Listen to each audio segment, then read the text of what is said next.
എല്ലാരും പറയുമ്പ വലിയ ബ്ലോഗറായാലും പൈസക്കാരനായില്ലേ നിമ്മനെ സഹായിക്കാൻ ഒരാളെ കണ്ടുവെച്ചൂടെന്നൊക്കെ. ഉമ്മ എന്ത് പറയുന്നു? നമുക്ക് സഹായിക്കാൻ ആള് വേണ്ടില്ല, നമുക്ക് ഒരു നക്കാപ്പിച്ച തന്നാ മതി.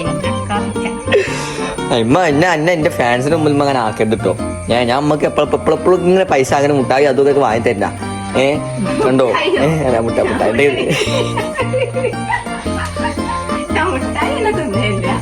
അങ്ങനല്ല, എന്നാലും എന്തെങ്കിലുമൊക്കെ വാങ്ങി തരണ്ടല്ലോ.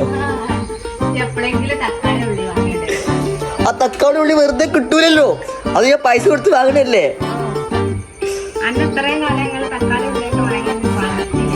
ആ പണ്ടായത്. അപ്പൊ ചോദിക്കാൻ വന്ന ഞാനാരായി? ചോദിക്കാൻ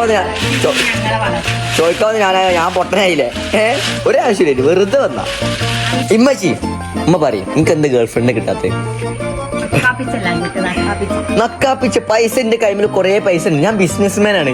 എന്നിട്ട് എനിക്കൊരു ഗേൾഫ്രണ്ട് ചുരുക്കുണ്ട്. എന്തൊരു ചുരുക്കന്നെ കാണാന്. എന്റെ കണ്ണൊക്കെ കണ്ടാൽ ആൾക്കാരെ അലിഞ്ഞു പോവില്ലേ? ഉമ്മ പറയും അങ്ങനല്ല പറയേണ്ടത്. ഇമ്മൊക്കെ തെറ്റിച്ച് പറയണ എന്തിനാ? അല്ലാതെ ഇമ്മി മാത്രം ചൊറുക്കില്ല പറഞ്ഞില്ല, ഞാൻ ചൊറുക്കുണ്ടോ പറയേ. അതാ പിന്നെ എന്തെങ്കിലും ഗേൾഫ്രണ്ട് കിട്ടാത്തേ? അതാ ഉണ്ടായത്. ഉമ്മച്ചി എന്നെ കുറിച്ച് നല്ല 2 വാക്ക് പറഞ്ഞ. ശരി, എന്നാ നല്ല 2 വാക്കോ.